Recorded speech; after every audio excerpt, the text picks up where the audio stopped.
And we back. It's Voch Lombardi with the Michael Jackson film session. Took long enough, right? Formerly of the University of Miami. He's a Dallas Cowboy now, 5th round cornerback. Let's take a look at him, man. I saw some comparisons to Richard Sherman, and I kind of get it. You know, it's going to come down to coaching, right? So if Michael Jackson is in the right scenarios, just like Richard Sherman, if he's in the right scenario, right situation, right plays, then he can absolutely excel. If you put him in scenarios that don't fit his traits or they don't necessarily fit, you know, what he does well, then he can look like a fish out of water. That's just, you know, that's just what it is. But the same with, you know, Richard Sherman. Richard Sherman was a cover 3 cornerback, put his back to the sideline, ran downfield, could run a little bit. Long as he was long enough and could read the football in the air, then he was good to go batting down passes. They never put him in situations where, you know, he's got to cover some double move going towards the middle of the field with no safety help. That's not a great setup for Richard Sherman. Just like Michael Jackson, he's that same kind of guy. Michael Jackson's faster though. Michael can run. He has that same length.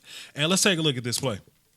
And I think this play does a pretty good job of showing you a handful of his traits here. Let's bring it back. So whenever, no matter the weather, no matter what coverage it is, like zone, man, you know, wall-to-wall news coverage, whatever, he's going to put hands on you. He's a handsy guy. It could be a bad thing, could be a good thing, right? Like he uses his hands to kind of feel where you are, and that's how he reacts. He's not a hip reader. You know, when coaches coach DBs, they would rather you read the hips than the head because the head can go left and the body can go right. Wherever the hips go, the body goes. I don't think he's a very good hip reader, so he uses his hands and they kind of guide him where he needs to go. So if it's in a man situation, like within the first 5 yards or so, I'm good because he got hands on you. He can find out where you are. When it's time to get a little deeper downfield, I would rather it be a cover 3, cover 4 type of deal where he has a little more help. But like I said, that's up to Chris. But what we see here is we see hands. And he doesn't have the best hips in the world, but that's cool because he's a big, long guy. He's not going to have the best hips in the world. He's mostly going to be outside boundary for the most part, even though they had him playing left cornerback for every single play in this film says he was the left guy. So I don't really think that they moved him around or like traveled him or nothing like that. But this is where he makes the babies right here. This is where people get pregnant right here. If he can be on your back, you have the leverage to the pass, but his arms are still longer than yours, that's where he wins. That's where he's going to make all his money. Just being around the play, finding the ball in the air, and being long enough to make that play. Let's keep watching. Something else I like about Michael Jackson here in terms of his physicality, and I'm air quoting physicality because he don't want to tackle nobody. Papa Rod and Chris Shaw are going to have to work on that. But his physicality defending the routes or whatnot, right? He's going to bring those same hands that we like. He's going to bring them with him, and he's going to take his receivers to the sideline, man. He's really good at getting guys out of bounds. And why is that important? Well, I mean, if you get receivers out of bounds, they can't catch the ball. They can't just come back inbounds and catch the ball. So you basically, you know, minimize the offense to 10 players, basically, right?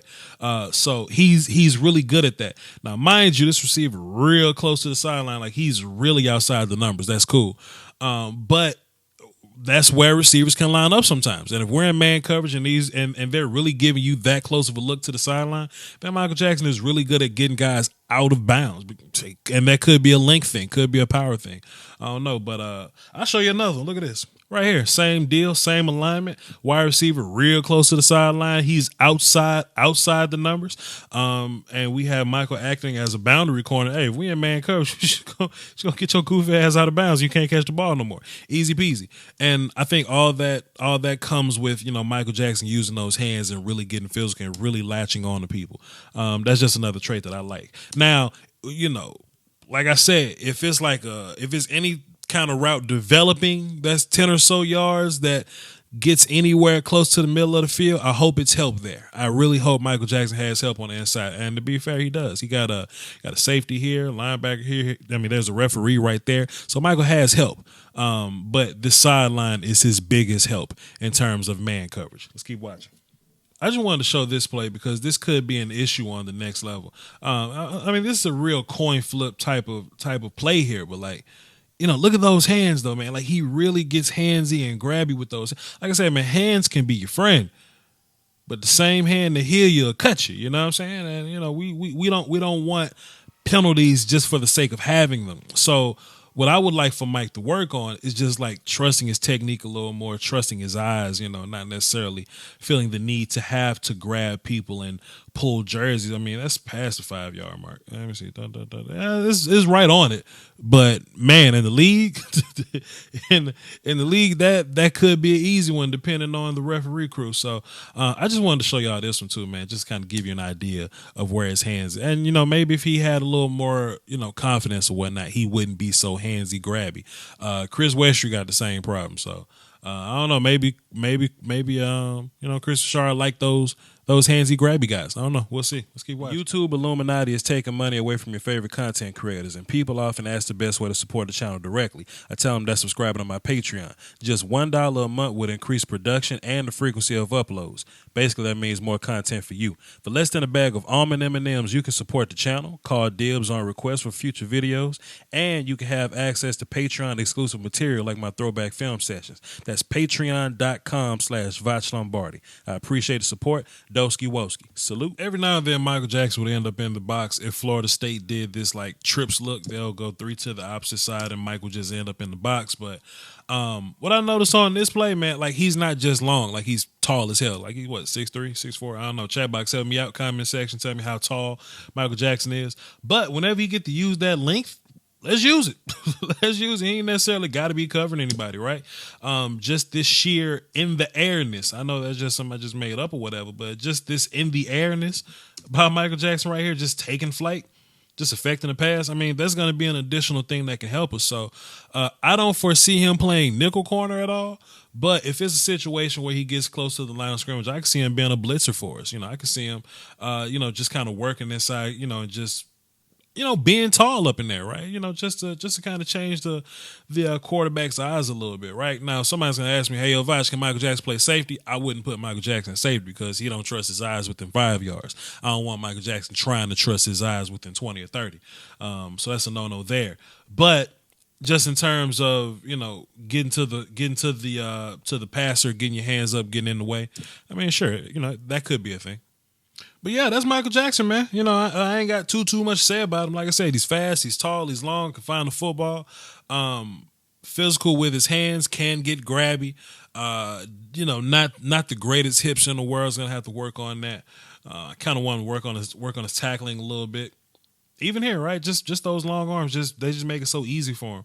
It's that wingspan. Somebody in the chat box in the comment section hit me with his wingspan. Tell me exactly what that is. But I like him. He's a 5th-round pick, and it's a lot of competition on his team, so he's going to have to come in and beat other guys that are built just like him. Donovan Olumba's built just like him. Chris Westry's built just like him. So he's going to have to, come in and really earn his rights. Just being a 5th-round pick doesn't necessarily guarantee you a spot. Because, hell, like D-line comp is so hard. Like, Joe Jackson might get cut. So we'll see. We have a really talented team at every unit, in my opinion. And the DBs are, just as talented as the rest of the guys on our team. So we'll see what young Michael Jackson does coming up in training camp. But until then, man, hey, like button and hit the notification bell so you know when I drop random videos in the middle of the week just like this. Patreon and merchandise, man, those really help me out. I'm grateful for everybody that's been doing that in the first place. Those of you that are gonna buy a shirt in the future, I appreciate you on that level too. Don't forget about the Patreon Fantasy Football League. I'm gonna be setting that thing up next month, so stay tuned for that. Y'all hold it down for the Doski Woski and the Peasky Whiskey, man. Peace.